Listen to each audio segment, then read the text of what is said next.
Hello friends, आज हम घटना चक्र का जो पॉइंटर है उसके जीव विज्ञान को देख लेते हैं, क्योंकि जीव विज्ञान से सवाल ज़्यादा पूछे जाते हैं।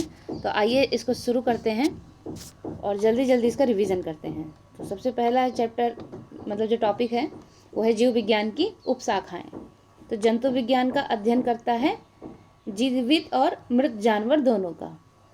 सही सुमेलन है पक्षी का अध्ययन, ऑर्निथोलॉजी, वंशागति, जेनेटिक्स, पर्यावरण, इकोलॉजी और जीवाश्म, पैलियोबायोलॉजी। फूलों का अध्ययन क्या कहलाता है? एंथोलॉजी कहलाता है। थोड़ा जूम कर लेते हैं। कीटों का वैज्ञानिक अध्ययन क्या कहलाता है? एंटोमोलॉजी। विषय जो जनसंख्या एवं मानव जाति के महत्वपूर्ण आंकड़ों के अध्ययन से संबंधित है, जननांकिकी।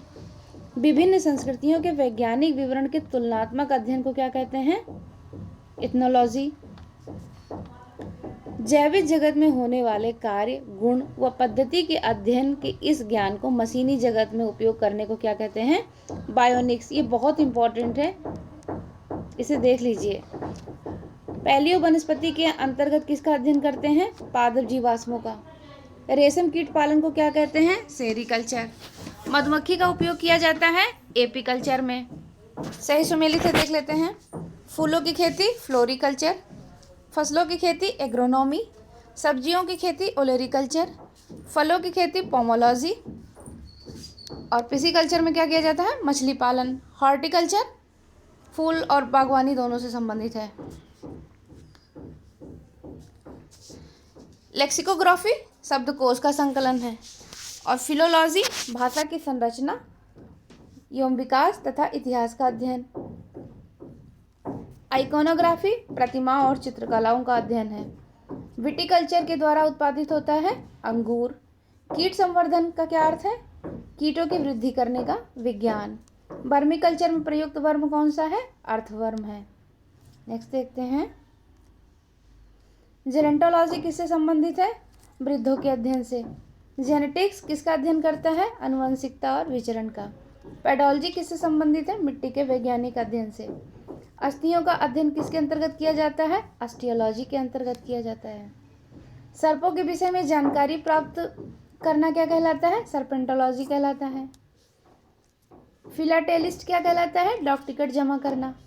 साइकोलॉजी, फिजियोलॉजी, पैथोलॉजी और बैक्टीरियोलॉजी में से बेमेल कौन सा है? तो साइकोलॉजी। हाइड्रोपोनिक्स क्या होते हैं? मृदा विहीन पादप संवर्धन। लिथोट्रिप्सी क्या है?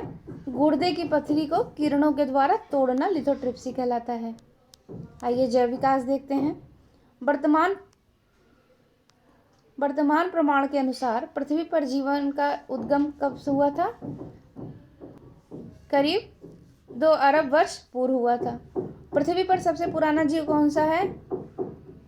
शायद ही कोई एग्जाम होता है यूपीपीसीएस का जिसमें पूछा नहीं जाता है। नीलहरित शैवाल। डार्विन द्वारा प्रस्तुत प्राकृतिक वर्णवाद किस पर आधारित है? Over production, struggle for existence and variance तथा सर्वाइवल ऑफ द फिटेस्ट पर। विकासवाद का सिद्धांत किसने प्रतिपादित किया? डार्विन ने। और जीव विकास को सर्वप्रथम किसने समझाया है? लैमार्क ने। विकास के उत्परिवर्तन सिद्धांत का प्रतिपादन किसने किया है? ह्यूगो डिवरीज ने। बगल में घर बन रहा है तो हो सकता है आप लोगों को शोर हो रहा हो, लेकिन अब एग्जाम है तो पढ़ना तो है ही। कंटिन्यू करते हैं। विकास का सिद्धांत किसने दिया? डार्विन ने। एक जीन एक एंजाइम की परिकल्पना बीडल और टैटम। ओपरान अवधारणा किसने दिया है? जैकब और मोनोड की है। विकास का मुख्य कारक क्या होता है? प्राकृतिक वर्ण। किसने बताया था? डार्विन ने। जैव विकास के संदर्भ में सांपों में अंगों का लोप होने को स्पष्ट किया जाता है अंगों का उपयोग तथा अनुपयोग किए जाने से। ये किसने बताया था? लैमार्क ने। भारत के विशाल वन्य बिल्लियों में से वह जिसके बारे में कहा जाता है कि वह हाल ही में विलुप्त हो गया। अब यह प्रासंगिक नहीं रह गया है, क्योंकि चीता तो हम दोबारा ले आए हैं साउथ अफ्रीका से, नामीबिया से, और लाके कहाँ रखा गया है? कुनो में। तो ये करंट का भी कंटेंट हो गया और हमारे साइंस के हिसाब से भी। आधुनिक मनुष्य के हाल का पूर्वज कौन है? क्रो-मैग्नॉन मानुष। आर्कियोप्टेरिक्स क्या है? जुरैसिक युग का सर्वपुरातन पक्षी। आइए अगला देखते हैं। याद रखिएगा कि पीसीएस एग्ज़ाम में साइंस से कम 20 से 22 सवाल रहते हैं, और अगर 20-22 सवाल आप कर लेते हो तो औरों की अपेक्षा आप यहाँ पर लीड में रहते हैं। स्टार्ट करिए। आर्क्योप्टेरिक्स योजक कड़ी है किसके बीच? सरीसृप और पक्षी के बीच। मैमथ किसका पूर्वज है? हाथी का। डायनासोर कहाँ के थे? मतलब मेसोजोइक सरीसृप हैं ये। डायनासोर कब रहे? मेसोजोइक युग में थे। जीवों के विकास के संदर्भ में सही अनुक्रम क्या है? सालामेंडर, अजगर और कंगारू। आइए वर्ग की देखते हैं। जीव विज्ञानियों ने पादप जगत और प्राणी जगत की जातियों को बहुत बड़ी संख्या में ज्ञात किया, ढूंढ निकाला और पहचान लिया है। संख्या की दृष्टि से अब तक ढूंढे हुए और पहचाने हुए जीवों में सबसे अधिक संख्या किसकी है? कीटों की है। कथन है अमीबा विभंजन द्वारा जनन करता है। कारण है सभी एक कोशिकीय जीव अलैंगिक विधियों से जनन करते हैं। तो ए और आर दोनों सही है और आर ए की सही व्याख्या भी करता है। गर्म रुधिर वाले जंतु वे होते हैं जो अपनी शरीर के तापक्रम को हमेशा एक सा बनाए रखते हैं। सही कथन है। गोलकृम में कोई परिसंचरण तंत्र नहीं होता है। अस्थिल मछलियों में वाताशय आमतौर से विद्यमान होता है तथा उपास्थि मछलियों में निषेचन जो है वो आंतरिक होता है। Star fish, Shaw fish, pipe fish तथा गिटार फिश में से वह जो मछली नहीं है तो कौन सी है? Star fish. रजत मीन, क्रे फिश, जेली फिश तथा कैट फिश में से वह जो वास्तविक मछली है वो कौन सी है? कैट फिश है। कौन सी मछली नहीं है या कौन सी वास्तविक मीन है, ये सवाल खूब पूछा जाता है और कन्फ्यूज़न बहुत होती है। तो इसके लिए सबसे अच्छा तरीका है कि आप उनको लिख लीजिए और लिख करके एक दो बार जब पढ़ लेंगे या याद कर लेंगे तो वो कन्फ्यूज़न नहीं होगी। नेक्स्ट है स्टार फिश। देखिए फिर अगला क्वेश्चन वही था। जेली फिश, डॉग फिश, समुद्री घोड़ा में से वह जो वास्तविक रूप से मछली नहीं है कौन? समुद्री घोड़ा। ये क्या है? ये एक स्तनपायी है। सबसे बड़ा स्तनपायी आपको पता है व्हेल मछली है। व्हेल प्राणी स्तनपायी वर्ग का है। शार्क, स्क्विड, ऑक्टोपस तथा व्हेल में स्तनपायी कौन है? व्हेल है। Finback whale, blue whale, sperm whale तथा हम्बैक व्हेल प्रजातियों में से दांतों वाली व्हेल में कौन विशालतम है? Sperm whale. एकेडिना, कंगारू, सेही तथा व्हेल में से वह जो अंडे देता है सीधे बच्चे नहीं देता कौन है? वो एकेडिना। उड़ने वाला स्तनपायी कौन सा है? चमगादड़। उड़ने वाले जीवों में वह पक्षी जो मतलब वह है जो पक्षी वर्ग में नहीं आता है वह कौन है? चमगादड़, क्योंकि यह स्तनपायी है। समुद्री गाय, समुद्री घोड़ा तथा समुद्री सिंह में से स्तनधारी कौन है? समुद्री गाय और समुद्री सिंह। डॉल्फिन वर्गीकृत किए जाते हैं स्तनियों में। सील क्या है? एक स्तनपायी है। एम्फीबिया क्या बताता है? जल और स्थल पर दोनों ही जगह जो रह सकने वाले जीव होते हैं उन्हें एम्फीबिया कहते हैं, जैसे कि मेढक हुए, टोड हुए, ये सब। वह गुण जो मनुष्यों को अन्य सभी बानर गुणों से पृथक करता है वह कौन सा है? जानने की इच्छा प्रकट करना। गिबन, गोरिल्ला, लंगूर, ओरंगुटान में से कौन है जो कपी नहीं है? तो लंगूर जो है वो कपी नहीं है। मानव सदृश लघुतम कपी कौन है? गिबन। गाय, बकरी, भेड़ तथा हिरन में से नील गाय किस कुल में आती है? तो वो हिरन कुल में आती है। ऑक्टोपस एक मृदुकवची है या मोलास्क वर्ग से है। सबसे बड़ा अकशेरुकी कौन सा है? स्क्विड है। केकड़ा, बरूथी, बिच्छू तथा मकड़ी में से वह जीव जो अन्य तीनों के वर्ग का नहीं है वो कौन? केकड़ा। व्हाइट लेग हॉर्न एक किस्म है किसकी? कुक्कुटों की। टिक और माइट वास्तव में क्या होते हैं? मकड़ी वंशी हैं। जुगनू क्या है? एक कीट है। खटमल, मकड़ी, घरेलू मक्खी तथा मच्छर में से वह जो कीट नहीं है तो कीट कौन नहीं है? मकड़ी। मकड़ी कीट से भिन्न होती है क्योंकि मकड़ी में 8 टांगें पाई जाती हैं। तितली, तिलचट्टा, मच्छर तथा मकड़ी में कीट कौन नहीं है? अभी हमने पढ़ा मकड़ी। वह ग्रुप जिसके जंतु प्रायः रात्रिचर होते हैं। तो रात्रिचर कौन कौन से? मच्छर हैं, चमगादड़ हैं, उल्लू हैं। मच्छरों के बारे में निम्नलिखित कथनों पर विचार कीजिए। तो केवल नर रक्त चूसते हैं, ये तो गलत है। केवल मादा रक्त चूसती है, ये सही है। मादा पौधे का रस चूसती है, तो जो रक्त चूसेगा वो पौधे का रस क्यों चूसेगा, ये गलत हो जाएगा। मादा की अपेक्षा नर के डहने बड़े होते हैं, ये भी गलत है। नर की अपेक्षा मादा के डहने बड़े होते हैं, ये सही है। तो देख लीजिए इसमें 2 और 5 सही है कि केवल मादा रक्त चूसती है और नर की अपेक्षा मादा के डहने बड़े होते हैं। मोलॉक, ऊंट, जेब्रा तथा यूरोमेस्टिक्स में वह प्राणी जो अपनी आंत में जल का संग्रह कर लेता है वह कौन है, ऊंट है। सर्पों की विष ग्रंथियां की समांग हैं, कशेरुकी प्राणियों की लार ग्रंथियों के। सांप के जहरीले विषदंत होते हैं जो रूपांतरित रूप हैं जंभिका दंत के। चट्टानों पर जो उगने वाले पादप हैं वो क्या कहलाते हैं, शैलोद्भिद कहलाते हैं। पैशन फ्लावर पादप, घटपर्णी, रात की रानी तथा फ्लेम ऑफ द फॉरेस्ट में से कीटहारी पादप कौन है, घटपर्णी है। घटपर्णी के स्तंभ, पत्ता, अनुपर्ण, पर्णवृंत भागों में से वह जो घट में रूपांतरित होता है वह कौन सा भाग है, पत्ता। सुमेलित है, देख लेते हैं। ईस्ट किण्वन, कैसीन दुग्ध प्रोटीन है, एलोवेरा एक आवृत बीजी है और घटपर्णी प्रकाश संश्लेषण। निफेथिन्स खासियाना यानी कि घटपर्णी नामक दुर्लभ और आपातीय पौधा कहाँ पाया जाता है, मेघालय में। पौधे का वह भाग जिससे हल्दी प्राप्त होती है क्या कहलाएगा, तना। हल्दी के पौधे के खाने लायक हिस्सा कौन सा है, प्रकंद। फलों का वह प्रकार जिसमें लीची को रखा जाता है वह कौन है, ड्रूप। ड्रूप किस तरह से होते हैं, जो मांसल फल होते हैं। यदि किसी उभयलिंगी पुष्प में पुमंग और जायांग अलग अलग समय पर परिपक्व होते हैं तो इस तथ्य को क्या कहेंगे, भिन्नाकाल पक्वता। आलू, शकरंद, बंडा, जिमीकंद अधोभूमि उत्पादित सब्जियों में से एक रूपांतरित जड़ कौन सा है, तो शकरकंद। गन्ना, अदरक, आलू तथा शकरकंद में से वह जिसका संग्रह अंग तना नहीं है कौन सा है, शकरकंद। सलजम, अदरक, गाजर तथा शकरकंद में से वह जो तना है कौन सा है, अदरक। सुमेलन है, देख लीजिए।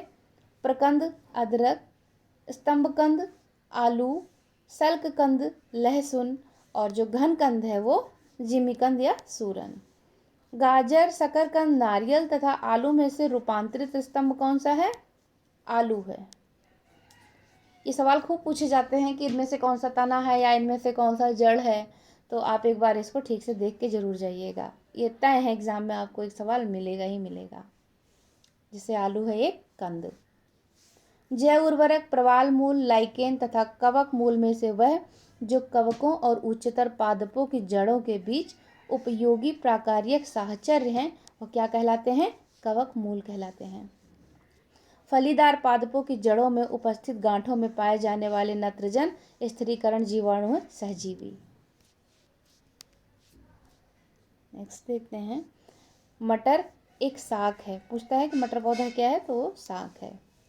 तना काट आमतौर से प्रयोग किया जाता है गन्ना प्रवर्धन के लिए। लौंग क्या है, एक बंद कली है। जीरा, लौंग, काली मिर्च, हल्दी में से वह जो पुष्प कलिका होती है कौन है, लौंग है। कोई ऐसा आयोग नहीं है, चाहे वो बीपीएससी हो, चाहे यूपीएससी हो या उत्तराखंड, कोई भी जो लौंग के इस सवाल को न पूछता हो। लौंग किससे प्राप्त होता है, तो ये शुष्क पुष्प कली से। इसे आप ठीक से पढ़ के जाएं, कन्फर्म है कि आपको एक सवाल मिल सकता है। नेक्स्ट देखते हैं। सुमेलित है, देखिए। अदरक, राइजोम, केसर, पुष्प की वर्तिका एवं वर्तिकाग्र। अफीम जो है वो अफीम की डूडी और सन तना है। आगे देखते हैं। केसर होता है सूखा मिश्रण फूल के बीज बनने वाले भागों का। फिर से वही देखिए। सुमेलित है, अदरक है प्रकंद, प्याज है मांसल पर्ण, आलू है रूपांतरित तना और नारियल है भ्रूणपोष। तना, बीज, जड़ तथा फल में से आलू का खाने योग्य भाग कौन सा होता है, तना होता है। आलू, मूली, भिंडी तथा शकरकंद में से वह जो एक फल है वो कौन सा है, भिंडी है।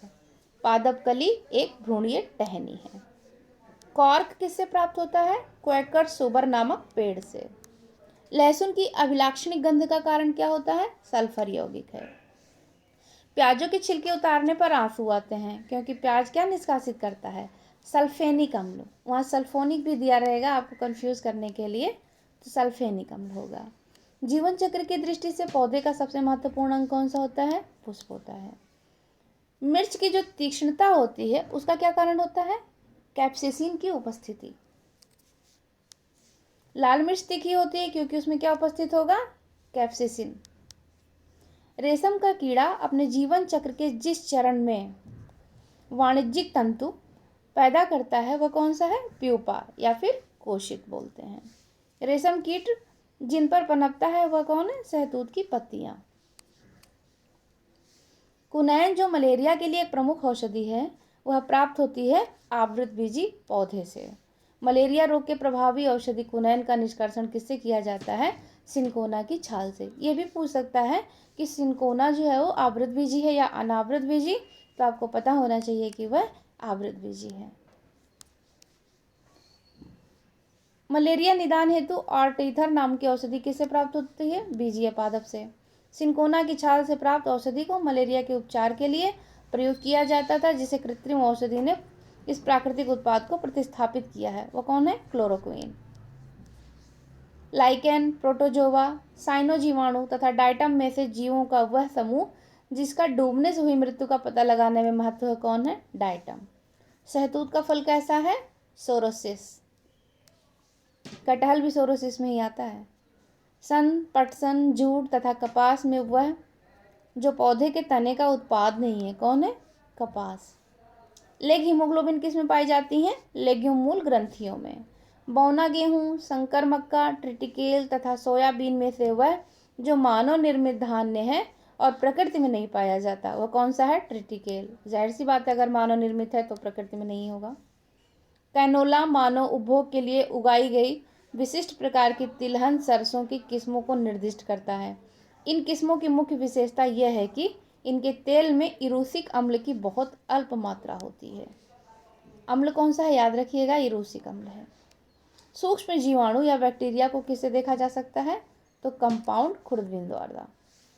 स्पंजी टिश्यू एक ऐसी गंभीर समस्या है जिसके कारण आम की जिस प्रजाति का निर्यात जो है कुप्रभावित हुआ था, ये उस समय का करंट रहा होगा, इसलिए पूछ लिया था। अल्फांसो आम है। अब इसकी प्रासंगिकता फिलहाल नहीं है। कुछ जीवाणु अपना भोजन संश्लेषित कर सकते हैं, कथन है। कारण इन जीवाणुओं में हरा पदार्थ जो हरित लवक कहलाता है पाया जाता है। तो ए सही है लेकिन आर गलत है। नेक्स्ट है, ये जीवित व मृत की सीमा रेखा पर होते हैं। ये वनस्पति व जानवर की सीमा रेखा पर होते हैं। ये फूल देने वाली व फूल न देने वाली वनस्पति की सीमा रेखा पर होते हैं। सूक्ष्म जीवाणुओं के बारे में उपरोक्त कथन में से कौन सा सत्य है? तो कोई नहीं सत्य, क्योंकि किसके बारे में बात हो रही है? वायरस के, विषाणु के। कथन है, मरुस्थलीय पौधों के जड़ तंत्र काफी लंबे होते हैं, कारण मृदा का उच्च तापमान जड़ विकास को प्रोत्साहित करता है। तो ये तो सही है लेकिन आर गलत है। वो लंबे इसलिए होते हैं क्योंकि पानी की तलाश बहुत गहरे तक करनी होती है।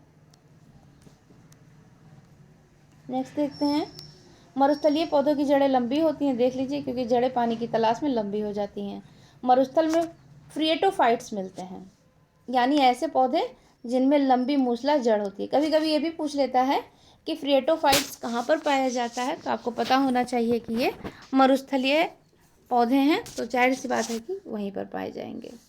शुष्क जलवायु की भली भांति अनुकूलित पेड़ पौधे को क्या कहते हैं? मरुद्भिद कहते हैं। मरुभूमि के जो पौधे हैं वो अधिकतर मांसल होते हैं। पौधे जो नमक युक्त मिट्टी में उगते हैं उन्हें क्या कहते हैं? हेलोफाइट कहते हैं। निम्नलिखित कथनों पर विचार कीजिए। जेली रोधन का कारण अम्ल की अधिकता है, बिल्कुल सही है। गन्ने के लिए सर्वाधिक अनुकूल जैव उर्वरक राइजोबियम है, गलत। एजिटोबैक्टर है। नमकीन पानी में उगाए गए पौधे जो हैं वो थैलोफाइट्स कहलाते हैं, नहीं, हेलोफाइट्स कहलाते हैं। सुप्तावस्था तोड़ने वाला हार्मोन कौन सा है? साइटोकाइनिन है। तो इसमें कौन कौन सा कथन सही है? एक तो पहला सही है और चौथा सही है। एपिफाइट्स वे पौधे होते हैं जो अन्य पौधों पर निर्भर रहते हैं यांत्रिक अवलंब के लिए। जल की अधिकतम मात्रा जिसकी पौधों को आवश्यकता होती है वह उसे कैसे अवशोषण करते हैं? जड़ों के बालों से। हाइड्रोफाइट किसे कहते हैं? एक जलीय पौधे को। पौधे द्वारा ली गई विकिरण ऊर्जा का परिणाम क्या है? जल का प्रकाशीय अपघटन होता है। सही सुमेलित देख लेते हैं। स्वजीवी उत्पादक, परोपजीवी उपभोक्ता, मृतोपजीवी जो है वो विबंधक होते हैं। प्रथम पोषक स्तर के अंतर्गत कौन आता है? हरित पादप आते हैं। आर्किबैक्टीरिया के एक समूह को उत्पादन के लिए उपयोग में लाया जाता है। किसके? मीथेन के। अधिकांश कीट किससे शोषण करते हैं? वातक तंत्र से करते हैं। जमी हुई झील के अंदर मछलियां जीवित रहती हैं क्योंकि तलों के निकट में पानी नहीं जमता है। जल से बाहर निकाले जाने पर वो मर जाती हैं क्योंकि वे सांस नहीं ले पाती हैं। मछलियां सामान्यतः किससे सांस लेती हैं? गलफड़ों द्वारा। सेब के फल में लाली का कारण क्या होता है? एंथोसाइनिन। और टमाटर में लाल रंग क्यों होता है? लाइकोपिन के कारण। पपीते में पीले रंग का कारण क्या है? कैरिकाजेंथिन। जीवित प्राणियों का वह समूह जो एक ही स्पीशीज से संबंधित है। देख लीजिए, चीनी, अमेरिकी, भारतीय तथा काले अफ्रीकी। खमीर एक उदाहरण है कवक का। ईस्ट और मशरूम क्या है? फफूंद है। रसेदार सब्जी में प्रयोग होने वाला मशरूम कवक है। कपास किसका प्रमुख घटक है? एक सेलुलोज। जो सेलुलोज है वो कपास का एक प्रमुख घटक है। लाइकेन मिश्रित जीव हैं जो किसके बने होते हैं? तो कवक और शैवाल से मिलकर बने होते हैं। लाइकेन जो एक नग्न चट्टान पर भी पारिस्थितिक अनुक्रम को प्रारंभ करने में सक्षम है, वास्तव में वह सहजीवी साहचर्य है। किसका? शैवाल और कवक के मध्य। नोस्कापिन किससे प्राप्त होता है? पोस्ता या पॉपी से। हीरोइन किससे प्राप्त होता है? अफीम पोस्ता से। और मॉर्फिन किससे प्राप्त होता है? फल से। अफीम प्राप्त किया जाता है बिना पके फल के लैक्टस से। अफीम पोस्ता प्राप्त होता है पौधे के पके फल से। बार बार पूछा गया है। देखिए, अफीम का मुख्य अवयव मॉर्फिन। आइए आनुवंशिकता देखते हैं। वर्तमान आनुवंशिक विज्ञान के जनक कौन है? Gregor John Mendel. आनुवंशिकता के जनक के रूप में जे मेंडल। मेंडल ने अपने चिर प्रतिष्ठित वंशागत नियमों को प्रतिपादित करने में जिस जीवधारी का उपयोग किया वो कौन था? गार्डन पी यानी कि मटर। मेंडल की आनुवंशिकता का सिद्धांत किस पर आधारित है? लैंगिक जनन पर। याद रखिएगा, लैंगिक जनन पर। जीनोम चित्रण का संबंध किससे है? जीन्स के चित्रण से। जीवों में आनुवांशिक लक्षण संतान में ले जाए जाते हैं किसके द्वारा? क्रोमोसोम के द्वारा। और ये मनुष्यों में कितना होता है बताइए? बहुत सारे होते हैं। हमारे शरीर में आनुवांशिकता की इकाई कैसे कहते हैं? जीन को। वैसे क्रोमोसोम जो है वो 23 जोड़े होते हैं। प्लवन जीन के सिद्धांत का प्रतिपादन किसने किया था? बारबरा मैक्लीटॉन्ग ने। डीएनए में उपलब्ध वह यौगिक जो अमीनो अम्ल नहीं बनाता वो क्या है? टायरोसिन। डीएनए में मौजूद शर्करा होती है डीऑक्सीराइबोसोम। कार्बन 14 के समस्थानिक का उपयोग करके अनुसंधान करने वाले। नेक्स्ट देखते हैं। एक्सरे तकनीक, मतलब जो एक्सरे के तकनीकज्ञ होते हैं, कोयला खनक और रंगरेजों रंगसाज उपरोक्त व्यवसायों में लगे व्यक्तियों में से जिन्हें अपनी कोशिकाओं के डीएनए में स्थायी परिवर्तन का खतरा रहता है वो कौन है? एक्सरे के जो तकनीकज्ञ होते हैं। जैव उर्वरक देख लेते हैं। एजोला, नीलहरित शैवाल, अल्फा अल्फा उपयुक्त में से जिनका उपयोग जैव उर्वरक के रूप में किया जाता है। तो 1 और 2 हो जाएंगे, यानी कि एजोला और नीलहरित शैवाल। ईस्ट, क्लोरेला, एजोला तथा मोल्ड में से एक जैव उर्वरक का स्रोत कौन सा है? एजोला।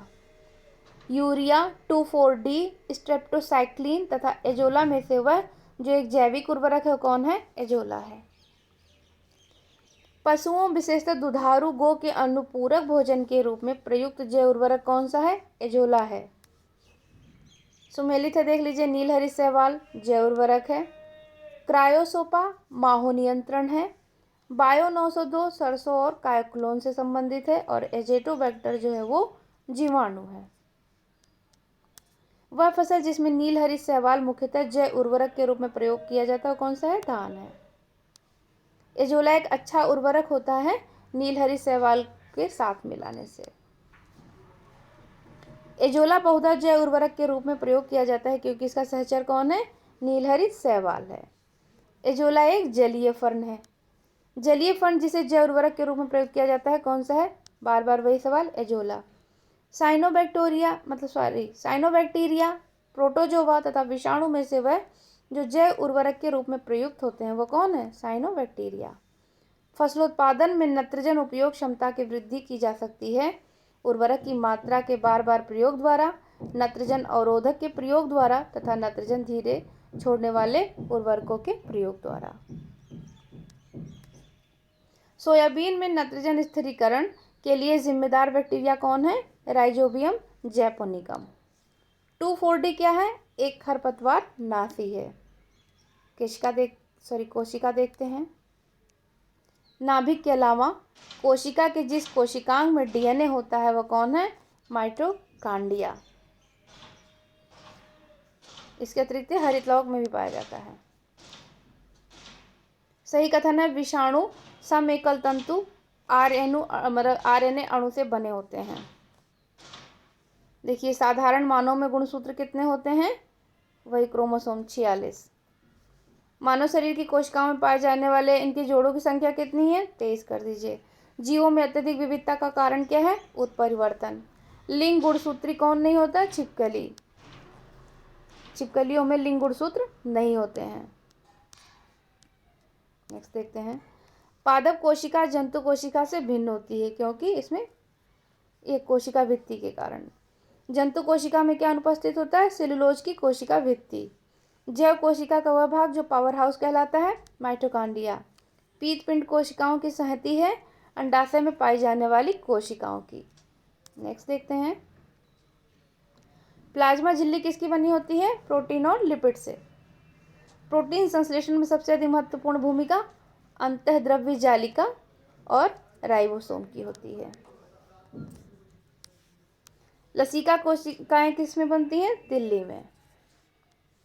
स्तंभ कोशिका अनुसंधान के क्षेत्र में नवनीत विकास के संदर्भ में निम्नलिखित कथनों पर विचार कीजिए।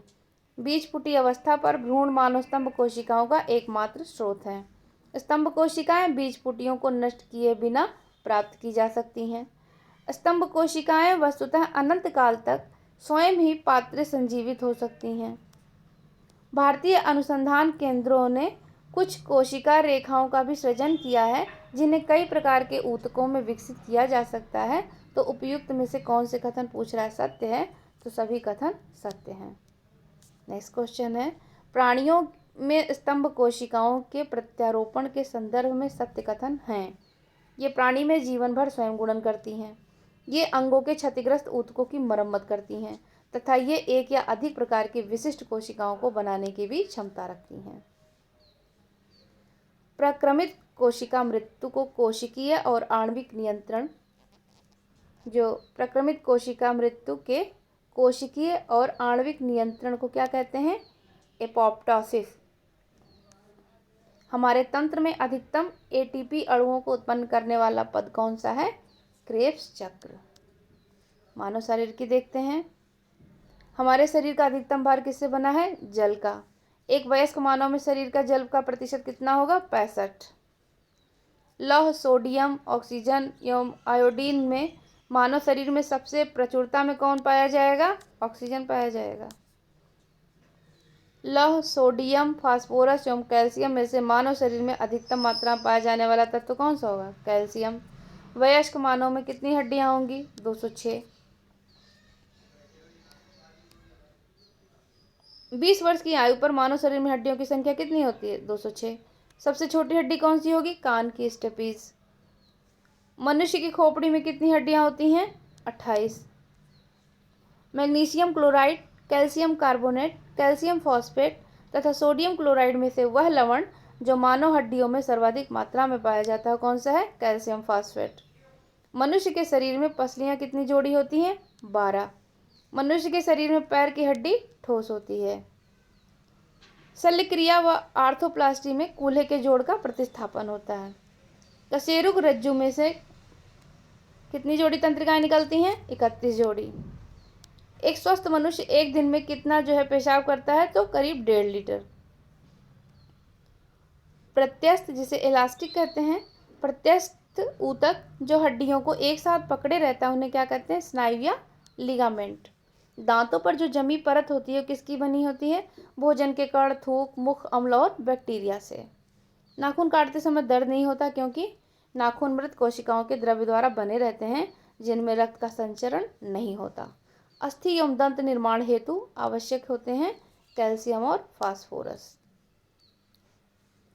कैल्शियम, फास्फोरस, क्लोरीन, आयोडीन में से वह पौष्टिक तत्व जो अस्थि एवं दांतों के निर्माण एवं मजबूती के लिए आवश्यक नहीं है वह कौन सा है? आयोडीन।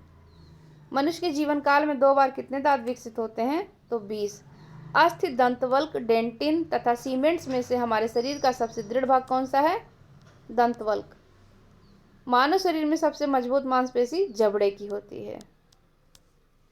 सुमेलित है उरोस्थि जिसे ब्रेस्ट बोन कहते हैं, स्टर्नम, जत्रुक यानी कि कॉलर बोन, क्वेलिकल, जानु फलक नी कैप है पैटेला और स्कंद फलक शोल्डर ब्लेड क्या है? स्कैपुला। इसे जरूर देख लीजिएगा, ये बहुत ही इंपॉर्टेंट है।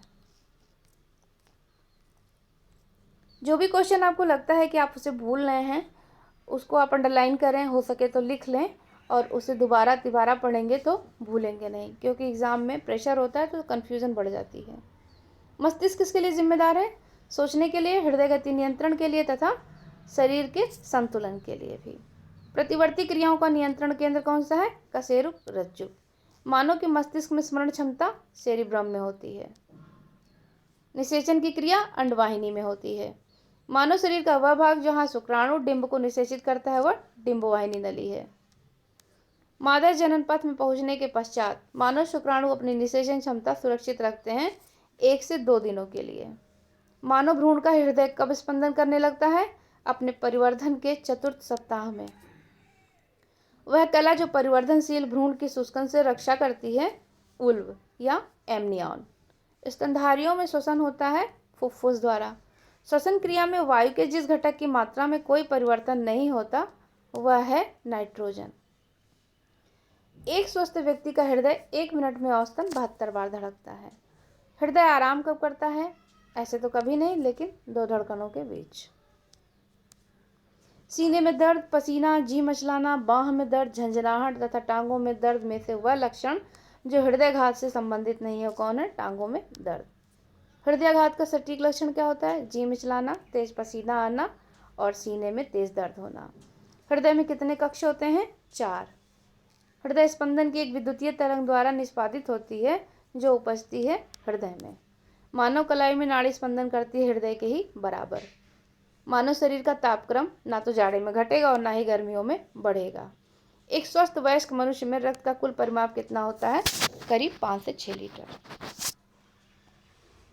रुधिर परिवहन तंत्र देख लेते हैं। रक्त एक संयोजी ऊतक है।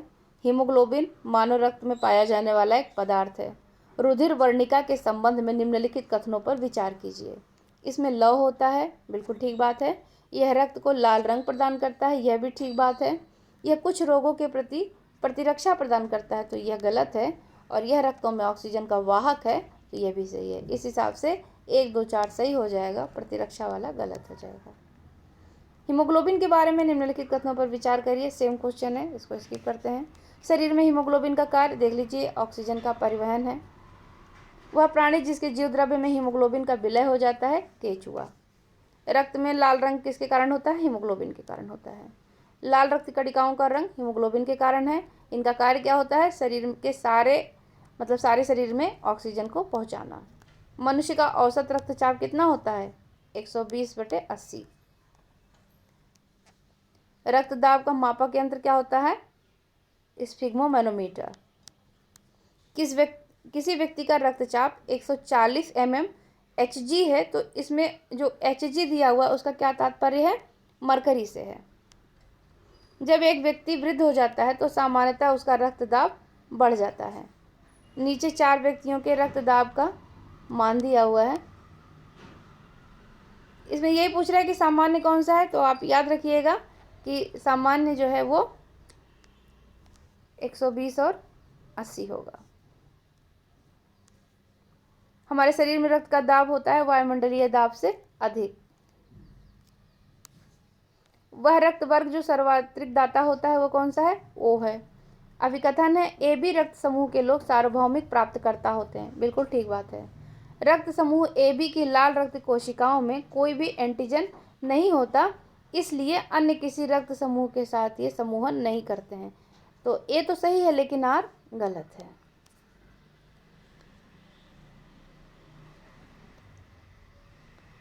ए बी रक्त वाले व्यक्ति को कभी कभी सार्विक रक्त जो है आदाता कहा जाता है, क्योंकि उनमें क्या नहीं होता है?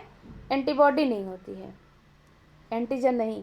एक व्यक्ति जिसका रक्त समूह ए है सड़क दुर्घटना में गंभीर रूप से घायल हो जाता है तथा चिकित्सा रक्तदान की सलाह देते हैं, उसके संबंधियों को रक्तदान हेतु कहा जाता है जिनके रक्त समूह इस प्रकार हैं पाए गए हैं।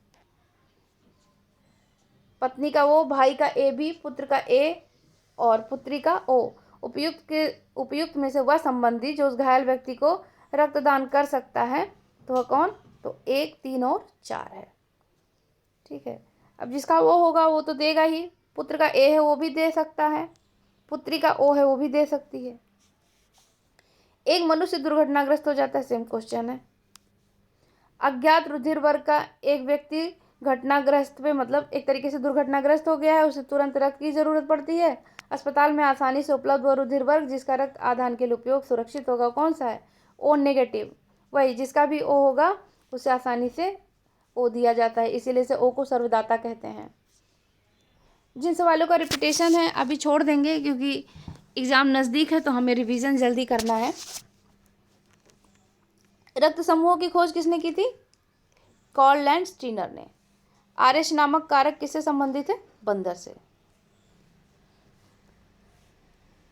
एक विवाहित दंपत्ति ने एक बालक को गोद लिया। इसके कुछ वर्ष उपरांत उन्हें जुड़वा पुत्र हुए।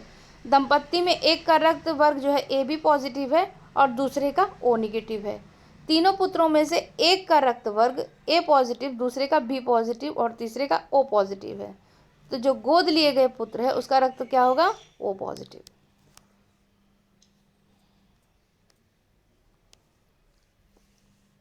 किसी सामान्य व्यक्ति में रक्त का पीएच मान कितना होता है? 7.35 से करीब 7.45। वैसे रक्त का पीएच मान कितना है? 7.4। प्रतिजन वह पदार्थ हैं जो प्रतिपिंड यानी कि एंटीबॉडी के निर्माण को उद्दीप्त करते हैं। प्रतिजन ऐसा पदार्थ है जो प्रतिरक्षा तंत्र को प्रवर्तित करता है। एंटीजेंस की मूल विशेषता क्या है? वे प्रतिरक्षियों के निर्माण को प्रेरित करते हैं। शरीर में संक्रमण से हमारी रक्षा कौन करता है? WBC, ना कि RBC। रुधिर के प्लाज्मा में एंटीबॉडी निर्मित होती है लिम्फोसाइट द्वारा। किसके द्वारा? लिम्फोसाइट द्वारा। प्रतिरक्षा के सर्वाधिक संबंध किससे है? लिम्फोसाइट से ही है। मानव रक्त की श्यानता का कारण रक्त में प्रोटीन। मानव के श्वेत रक्त कणों का व्यास कितना होता है? लगभग 0.007 मिमी। श्वेत रक्त की कणिकाओं में अत्यधिक मात्रा में उपस्थिति हो तो रोग विज्ञान की भाषा में से क्या कहते हैं? ल्यूकेमिया। लाल रक्त कणिकाएं मुख्यतः बनती हैं अस्थि मज्जा से। WBC का बनना और RBC का विनाश कहाँ होता है? प्लीहा में। रक्त ग्लूकोज स्तर सामान्यतः व्यक्त किया जाता है मिलीग्राम प्रति डेसीलीटर में। हृदय को रक्त का संभरण करने वाली धमनियां क्या कहलाती हैं? हृदय धमनी कहलाती हैं। रक्त का थक्का बनने में फाइब्रिनोजन को फाइब्रिन के परिवर्तन में भाग लेने वाले एंजाइम कौन से हैं? थ्रोम्बिन। एक शारीरिक प्रक्रम जिससे थ्रोम्बिन का संबंध है वह कौन सा है? रक्त जमाव। प्लाज्मा में जल का प्रतिशत कितना होता है? 90%। किसी सामान्य व्यक्ति में रक्त के संदर्भ में सही कथन है? रक्त में WBC की तुलना में बिम्बाणु अधिक होते हैं। मानव शरीर में ऑक्सीजन का अभिगमन होता है रक्तों के द्वारा, फुफ्फुस के द्वारा, ऊतक के द्वारा या फिर ऊतक के द्वारा। अब इनका सही क्रम कौन सा है? तो सबसे ज़्यादा किससे होगा? फुफ्फुस के द्वारा, उसके बाद रक्त के द्वारा और उसके बाद ऊतक के द्वारा। तो क्रम क्या हो जाएगा? 2, 1, 3 हो जाएगा। जब रक्त में ऑक्सीजन की सांद्रता में कमी आएगी तो सांस की गति बढ़ जाती है। कार्बन मोनोऑक्साइड विषाक्तता मुख्यतः प्रभावित करती है रक्त की ऑक्सीजन को वहन करने की क्षमता को। निम्नलिखित पर विचार करना है। कथन है कटे स्थानों से रक्त प्रवाह रोकने के लिए फिटकरी का उपयोग किया जाता है। कारण है रक्त एक कोलाइडी निकाय है जिसमें ऋणावेशित कोलाइडी कण होते हैं। फिटकरी के एल्युमिनियम आयनों की स्कंदन शक्ति अधिक होती है, अतः रक्त स्कंदित हो जाते हैं। तो ए और आर दोनों सही है और आर ए की सही व्याख्या भी कर रहा है।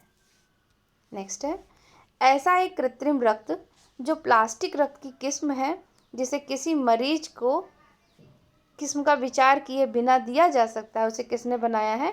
ब्रिटेन के वैज्ञानिकों ने। यह भी उसी समय का करंट था। नेक्स्ट देखते हैं, पाचन तथा उत्सर्जन।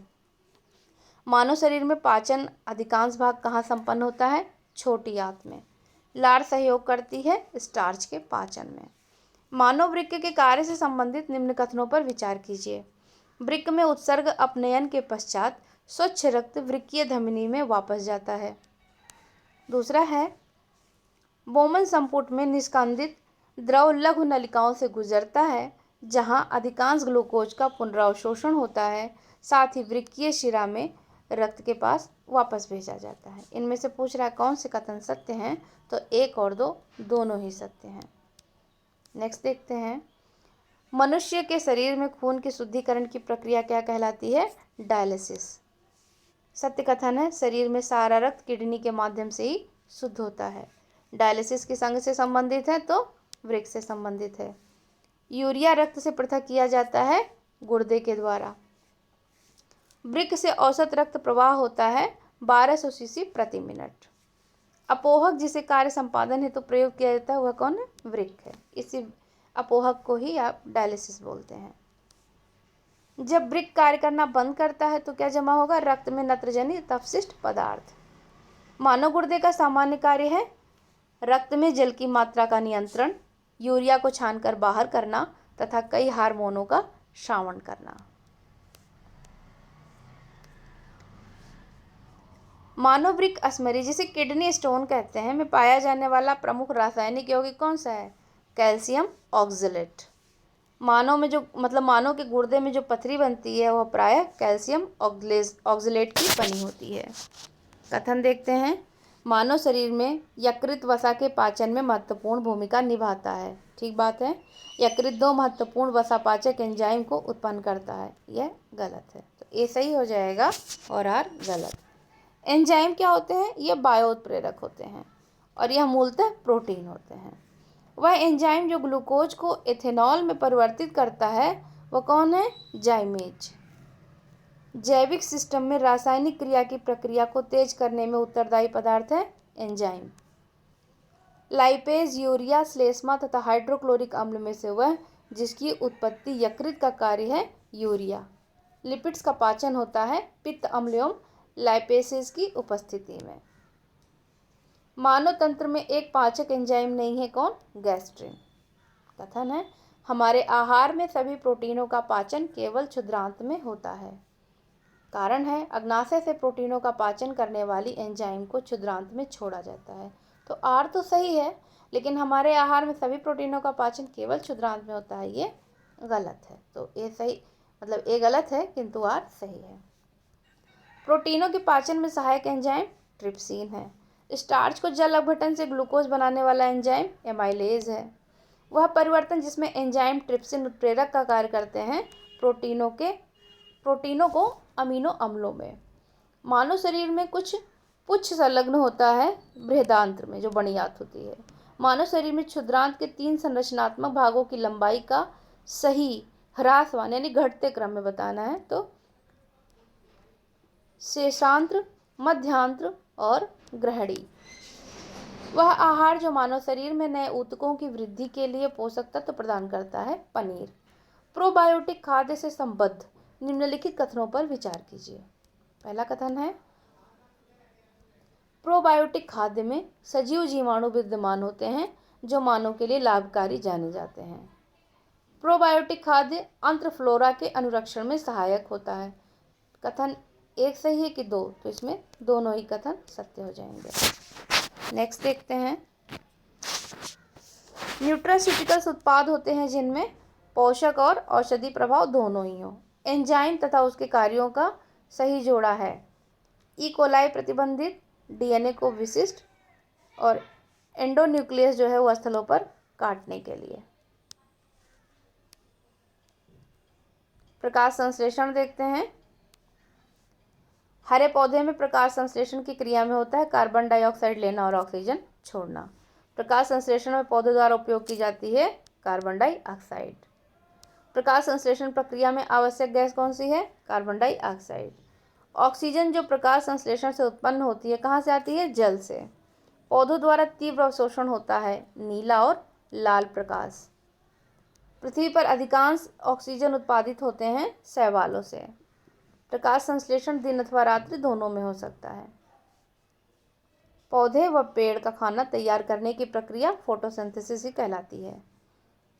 प्रकाश संश्लेषण होता है क्लोरोप्लास्ट में। प्रकाश संश्लेषण हेतु सर्वाधिक क्रियाशील प्रकाश कौन सा है? लाल। प्रकाश संश्लेषण में पर्णहरित द्वारा सर्वाधिक उपयोग किया जाता है लाल प्रकाश। कृत्रिम प्रकाश प्रकाश संश्लेषण का कारण हो सकता है। प्रकाश ऊर्जा का रासायनिक ऊर्जा में रूपांतरण होता है प्रकाश संश्लेषण द्वारा। वह प्रक्रम जो प्रकाश संश्लेषण में सम्मिलित है तो प्राप्यतम ऊर्जा स्थितिज ऊर्जा में परिवर्तित होती है और संचित हो जाती है। अधिकतम कुशलतापूर्वक सौर ऊर्जा को रासायनिक ऊर्जा में परिवर्तित करता है क्लोरेला। प्रकाश संश्लेषण जल का अवशोषण, पोषक तत्वों का अवशोषण तथा पौधों को सहारा प्रदान करने में पौधों की जड़ों का कार्य कौन सा नहीं है? प्रकाश का संश्लेषण। जब किसी वृक्ष की छाल वृक्ष के आधार के पास से गोलाकार चारों तरफ से हटा दी जाती है तो यह वृक्ष धीरे धीरे सूखकर मर जाता है क्योंकि जड़ें ऊर्जा से वंचित रह जाती हैं। पौधों में फ्लोएम का कार्य क्या होता है? आहार वहन करना। श्वसन प्रकाश संश्लेषण जैविक पदार्थों का क्षय तथा ज्वालामुखी क्रिया में से पौधों पृथ्वी के कार्बन चक्र में कार्बन डाइऑक्साइड की मात्रा को कौन नहीं बढ़ाता? प्रकाश संश्लेषण नहीं बढ़ाता है। विटामिन और पोषण बहुत ही इंपॉर्टेंट टॉपिक है, देख लेते हैं। विटामिन का आविष्कार किससे किया? फंक ने किया। विटामिन क्या होते हैं? कार्बनिक यौगिक होते हैं, यानी कि यौगिकों का वह समूह जिससे सहायक आहार भी कहा जाता है कौन है? विटामिन है। सोडियम, पोटेशियम, कैल्शियम तथा मैग्नीशियम में से पौधों के विकास के लिए क्या आवश्यक नहीं है? सोडियम। बोरान, जस्ता, सोडियम तथा ताम्र में से पौधों के लिए अनिवार्य सूक्ष्म पोषक नहीं है? सोडियम। जीवधारियों को कम से कम 27 तत्वों की आवश्यकता होती है जिनमें से 15 धातुएं हैं। इनमें जो प्रभुत मात्रा में आवश्यक होती हैं वे कौन सी हैं? पोटेशियम, सोडियम, मैग्नीशियम और कैल्शियम। भोजन के वर्ग में प्रति यूनिट कैलोरी की मात्रा सर्वाधिक किसमें होती है? वसा में। सेब का हृदय रोगियों के लिए विशेष महत्व होता है क्योंकि यह बड़ा स्रोत है पोटेशियम का। आहार में नियमित रूप से ताजे फल और सब्जियां ग्रहण करना वांछनीय है क्योंकि ये ऑक्सीकरण रोधी तत्वों के अच्छे स्रोत हैं। ऑक्सीकरण रोधी तत्व व्यक्ति के स्वस्थ बने रहने और दीर्घायु होने में सहायक सिद्ध होते हैं क्योंकि ये शरीर में चयापचय के उपोत्पाद के रूप में उत्पन्न मुक्त मूलकों को निष्क्रिय बनाते हैं। सुमेलित देख लेते हैं। कैल्सीफेराल अस्थि रुग्णता के लिए, नाइसिन पेलाग्रा या चर्मग्राह के लिए, कोबालमिन संघातिक रक्ताल्पता, थायमिन बेरी, विटामिन डी सूखा रोग और विटामिन के रक्त का थक्का बनने में समस्या। नेक्स्ट देखते हैं। मिर्च, कुम्हड़ा, मटर तथा मूली सब्जियों में से सर्वाधिक विटामिन सी किस में पाया जाता है? तो मिर्च में। विटामिन जो खट्टे फलों में पाया जाता है तथा चर्म को स्वस्थ रखने में ज़रूरी होता है वो कौन सा है? Vitamin C. इसका मुख्य स्रोत क्या है?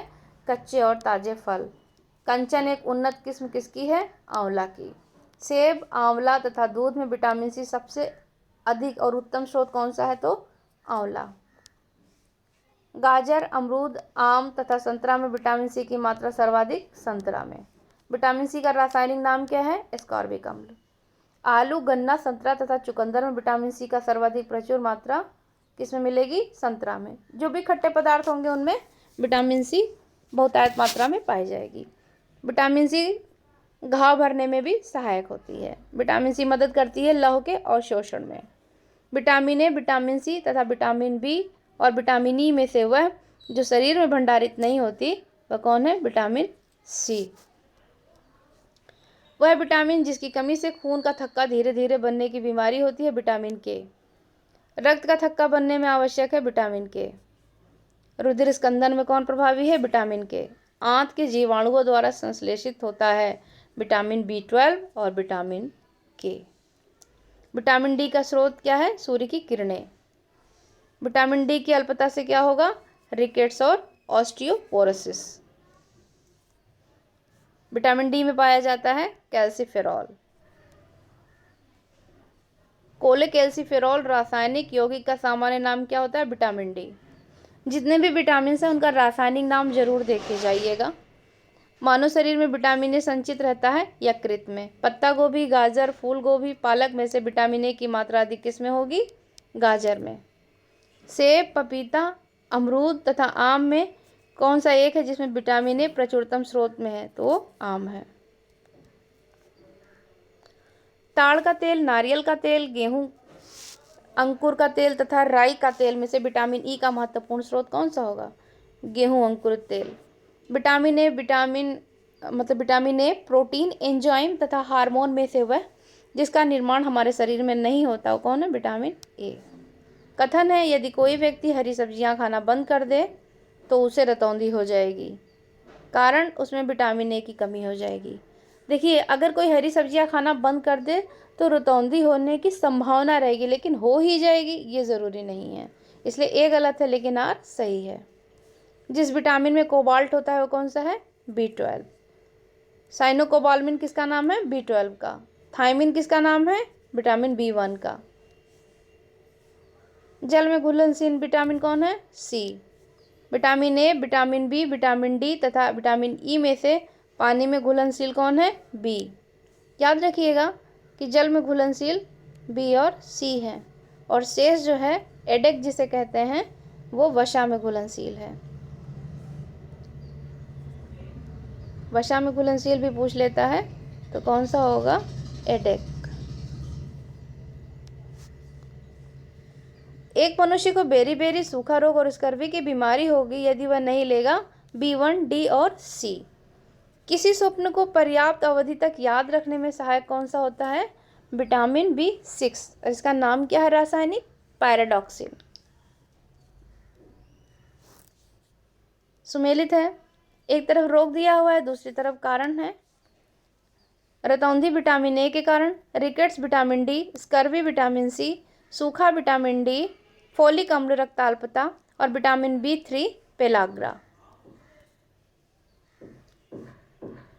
देखिए, रेटिनॉल, नेत्र सूखकर लाल होना, रेटिनॉल से आंखों से संबंधित बीमारी होगी। कमेंट बॉक्स में बताइए कि यह किस विटामिन का रासायनिक नाम है। टोकोफेरॉल बंध्यता, साइनोकोबाल्मिन घातक रोग घातक रक्ताल्पता हो जाएगी, पायराडॉक्सिन मानसिक व्याधि और विटामिन ई बंध्यापन। विटामिन ई को ही टोकोफेरॉल भी कहते हैं।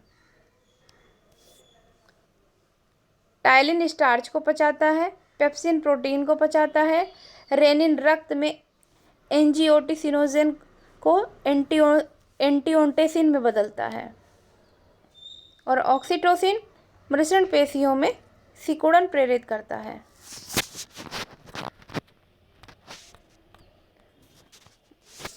विटामिन देख लेते हैं। सुमेलित है। Vitamin, carotene, enzyme, pepsin, hormone, testosterone और प्रोजेस्टेरोन, प्रोटीन, केराटिन। केला जो एक फल के रूप में अत्यधिक मूल्यवान भोज्य पदार्थ माना जाता है कि प्रति 100 ग्राम में होती है ऊर्जा की 116 किलो कैलोरी। प्रोटीन की अधिकतम मात्रा किस में पाई जाएगी? सोयाबीन में। चावल, मूंगफली तथा सेब में से प्रोटीन का सबसे अच्छा स्रोत कौन सा है? मूंगफली है। मूंगफली में प्रोटीन और वसा दोनों की प्रचुरता होती है। बाल जिस प्रोटीन का बना होता है उसे क्या कहेंगे? केराटिन। नाखून भी जिसका बना होता है कौन है? केराटिन। प्रोटीन की प्रचुरता वाले खाद्य पदार्थों में उपस्थित एमिनो अम्ल टायरोसिन के बारे में क्या सत्य नहीं है कि बुढ़ापे के लिए उत्तरदायी मुक्त मूलकों के विरुद्ध रक्षा कर सकता है। गेहूं में रोटी बनाने के गुणों को प्रभावित करने वाला पदार्थ है ग्लूटीन। एक कठोर परिश्रम करने वाले पुरुष की दैनिक ऊर्जा की आवश्यकता कितनी होगी? 4000 किलो कैलोरी। एक गिलास पानी पीने से कितनी कैलोरी मिलती है? 0। भोजन का प्रमुख अंग कौन सा है? कार्बोहाइड्रेट। लंबे समय की कसरत के लिए ईंधन कौन देगा? कार्बोहाइड्रेट देगा। हमारे शरीर में अम्लीयता तथा क्षारकता के बीच जो तत्व संतुलन बनाए रखता है वो कौन है? फास्फोरस। ग्लाइकोजन, एमिनो अम्ल, वसा तथा टोकोफेरॉल में से वह यौगिक जो मानव शरीर में संग्रहित नहीं होता वो कौन सा है? एमिनो अम्ल। जामुन, करौंदा, लोकार्ड तथा अमरूद में से लौह प्रचुर मात्रा में किस में पाया जाएगा? करौंदा में। निम्नलिखित खनिजों पर विचार कीजिए। कैल्शियम, लौह और सोडियम। उपयुक्त खनिजों में से मानव शरीर में पेशियों के संकुचन के लिए किसकी आवश्यकता होती है? तो तीनों की ही आवश्यकता होती है। पालक के पत्तों में सबसे अधिक मात्रा क्या होती है? आयरन की। गाजर, मटर, चावल तथा पालक में से लौह का सबसे अच्छा स्रोत कौन सा होगा? पालक होगा। लौह का सबसे अच्छा स्रोत वही हरी सब्जियां। बासमती चावल के दाने पकाने पर लंबे हो जाते हैं क्योंकि उसमें एमाइलोज का जो है वो बाहुल्य होता है। दूध में मिठास किसके कारण होती है? लैक्टोज के कारण। दूध में जो विद्यमान सैकेराइड है वो कौन सा है? लैक्टोज ही है। दूध खराब किसके कारण होता है? लैक्टोबैसिलस बैक्टीरिया के कारण। दूध का दही में परिवर्तन बैक्टीरिया के द्वारा। गाय के दूध में हल्के पीले रंग का कारण? कैरोटीन की उपस्थिति। गाय का दूध पीले सफ़ेद रंग का होता है जिसका कारण क्या होता है? कैसीन के साथ कैरोटीन। भैंस के दूध में वसा की मात्रा औसत कितनी होगी? 7.2। दूध को पचाने के लिए आवश्यक एंजाइम रेनिन और लैक्टेस मानव शरीर में लुप्त हो जाते हैं 6 से 15 वर्ष की आयु में। दुग्ध प्रोटीन को पचाने वाला एंजाइम कौन है? रेनिन। ये बच्चों में ही पाया जाता है। कैसीन दुग्ध होती है प्रोटीन। दूध का धवल रंग किसके कारण होता है? कैसीन की उपस्थिति के कारण। एग्लूटिनिन, कैसीन, मायोसिन तथा हीमोग्लोबिन में वह प्रोटीन जो दूध में पाया जाता है तो कैसीन है। शरीर में ऊतकों का निर्माण किसके द्वारा होता है? प्रोटीन से होता है। मानव शरीर की धीमी वृद्धि होती है प्रोटीन की कमी के कारण। वह जैव रूपांतरण जो मानव शरीर को अधिकतम ऊर्जा प्रदान करता है एटीपी से एडीपी के रूप में। श्वसन में ऊर्जा उत्पादित होती है एटीपी के रूप में। सुमेलित है, देख लेते हैं। B12 कोबाल्ट, हीमोग्लोबिन लोहा, क्लोरोफिल मैग्नीशियम, पीतल तांबा, खाने का नमक सोडियम क्लोराइड और कपड़े धोने का सोडा सोडियम कार्बोनेट। फिर देख लीजिए B2, ये इसका रासायनिक नाम दिया हुआ है रिबोफ्लेविन। B6 पायराडॉक्सिन, B12 कोबलामाइन और लोहा, जस्ता, गंधक तथा मैग्नीज में सूक्ष्म तत्व कौन सा नहीं है? वो गंधक नहीं है। पपीता मुख्यतः पाया जाता है विटामिन सी। आम, पपीता, गाजर तथा दूध में विटामिन ए का प्राकृतिक स्रोत नहीं है तो दूध। अल्फा कीरोटीन एक प्रोटीन है जो त्वचा में उपस्थित है। वह तत्व जो सभी प्रोटीनों में विद्यमान होते हैं वो कौन कौन से हैं? कार्बन, हाइड्रोजन, ऑक्सीजन तथा नाइट्रोजन प्रोटीनों में। प्रोटीन को विकृत नहीं करते अवरक्त किरणें।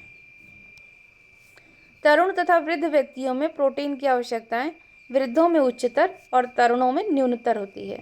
सामान्य क्रियाशील महिला के लिए प्रोटीन की उपयुक्त दैनिक मात्रा कितनी होनी चाहिए? 45 ग्राम। और दूध पिलाने वाली माँ को प्रतिदिन आहार में आवश्यकता होगी करीब 70 ग्राम प्रोटीन की। वह कम मोटा होता है, उसमें रोगों का प्रतिरोध करने की क्षमता अधिक होती है, उसे विटामिन और प्रोटीन अधिक मिलते हैं, उसकी लंबाई में असामान्य वृद्धि होती है। बोतल का दूध पीने वाले बच्चों की तुलना में माँ का दूध पीने वाले बच्चों में उपरोक्त में से कौन से विशिष्ट लक्षण होंगे? तो मोटा कम होगा, रोगों के प्रति जो है प्रतिरोध करने की क्षमता अधिक होगी और उसे विटामिन और प्रोटीन अधिक मिलेंगे। असामान्य वृद्धि होगी, ये गलत है। तो 1, 2 और 3 सही हैं। स्टार्च क्या है? एक पॉलीसैकेराइड है। फिर देखते हैं, दोनों का वानस्पतिक उद्भव है, दोनों बहुलक हैं, आयोडीन के साथ दोनों रंग प्रदान करते हैं, दोनों ग्लूकोज अणु से निर्मित होते हैं। स्टार्च और सेलुलोज के बारे में उपयुक्त कथनों में कौन सा सही नहीं है? तो आयोडीन के साथ दोनों रंग प्रदान करते हैं, यह सही नहीं है।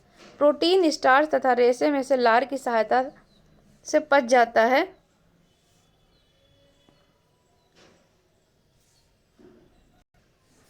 स्टार्च। वह विटामिन जिसे हार्मोन माना जाता है, विटामिन डी। रेटिनॉल, फोलिक अम्ल, एस्कॉर्बिक अम्ल तथा कैल्सीफेरॉल में से विटामिन डी के सर्जन में पाया जाता है कैल्सीफेरॉल। सही कथन देख लीजिए। दूध में vitamin B1, B2, niacin, B6, B12 आदि पाए जाते हैं। अति पोषण, अल्प पोषण तथा असंतुलित पोषण में से कुपोषण होता है अल्प पोषण और असंतुलित पोषण से। निम्नलिखित कथनों पर विचार करना है। मानव भोजन में वसा अम्लों का एक भाग होना चाहिए। सामान्य भोजन में 75 ग्राम वसा होनी चाहिए। मानव शरीर कोशिकाएं किसी भी प्रकार के वसा अम्लों का संश्लेषण नहीं कर सकती। आवश्यक वसा अम्लों की अनुपस्थिति से न्यूनता रोग उत्पन्न होते हैं। उपयुक्त में से कौन से कथन सही हैं? तो 1, 2 और 4 सही है। मानव शरीर कोशिकाएं किसी भी प्रकार के वसा अम्लों का संश्लेषण नहीं कर सकती, ये सही नहीं है। अलसी किसका प्रचुर स्रोत है? तो ये ओमेगा 3 वसीय अम्ल का। अल्फा लिनोलेनिक अम्ल जिसमें 18 कार्बन युक्त ओमेगा 3 फैटी अम्ल का सर्वोत्तम स्रोत है अलसी। अगर पूछ लेता है कि अल्फा लिनोलेनिक अम्ल किससे संबंधित है, तो अलसी से। दूध में प्रोटीन और कार्बोहाइड्रेट के अतिरिक्त पोषणदायी अन्य तत्वों में सम्मिलित हैं कैल्शियम और पोटेशियम। निम्नलिखित कथनों पर विचार कीजिए। विटामिन बलवर्धक तत्व हैं जिनकी अच्छे स्वास्थ्य के लिए थोड़ी मात्रा में आवश्यकता होती है। कारण विटामिन हानिकारक बैक्टीरिया को मारकर शरीर को स्वस्थ रखने में सहायता करते हैं। तो आर गलत है, लेकिन ये सही है। मानव आहार में ग्लाइसिन, सेरीन और टायरोसिन अनिवार्य रूप से शामिल होने चाहिए। कारण है अनिवार्य एमिनो अम्ल मानव शरीर में संश्लेषित नहीं किए जा सकते। तो ए तो गलत है, लेकिन आर जो है वो सही है। सभी अनिवार्य अमीनो अम्ल उपस्थित हैं सोयाबीन तथा पशुओं से व्युत्पन्न खाद्य पदार्थों में पाए जाने वाले प्रोटीन में। हमारे शरीर में त्वचा तल के नीचे विद्यमान वसा अवरोधक का काम करती है, शरीर की ऊष्मा के क्षय के विरुद्ध। कार्बोहाइड्रेट, वसा, प्रोटीन तथा खनिज में वह जिसके चयापचयी प्रक्रम से अधिकतम ऊर्जा मिलती है, वसा। अधिकांश प्राणियों के जीवित पदार्थ का लगभग 80% पदार्थ क्या होता है? प्रोटीन। कथन है असंतृप्त वसा संतृप्त वसाओं की तुलना में अधिक अभिक्रियाशील होते हैं। कारण है असंतृप्त वसाओं की संरचना में केवल एक आबंध होता है। तो आर गलत है, लेकिन ये सही है। अन्य पशुओं के मांस की तुलना में मछली का उपभोग स्वास्थ्यकर माना जाता है, क्योंकि मछली में बहुअसंतृप्त वसा अम्ल होती है। आहार उत्पादों के विक्रय में जुटी एक कंपनी है विज्ञप्ति करती है कि उसके उत्पादों में ट्रांस वसा नहीं होती। उसके इस अभियान का उपभोक्ताओं के लिए अभिप्राय है कि कंपनी के आहार उत्पाद हाइड्रोजनीकृत तेलों से नहीं निर्मित किए जाते। दूसरा है कंपनी के आहार उत्पाद पशु उत्पादन वसा तेलों से नहीं निर्मित किए जाते। तीसरा है कंपनी के द्वारा प्रयुक्त तेल संभवतया उपभोक्ताओं के हृदय वाहिका स्वास्थ्य को क्षति नहीं पहुंचाते। इनमें से कौन से कथन सत्य हैं? तो तीनों ही कथन सत्य हैं। अब हम अगले भाग में इसकी अंतःस्रावी ग्रंथि और हार्मोन से आगे कंटिन्यू करेंगे। तब तक इतना आप पढ़िए। Thank you so much.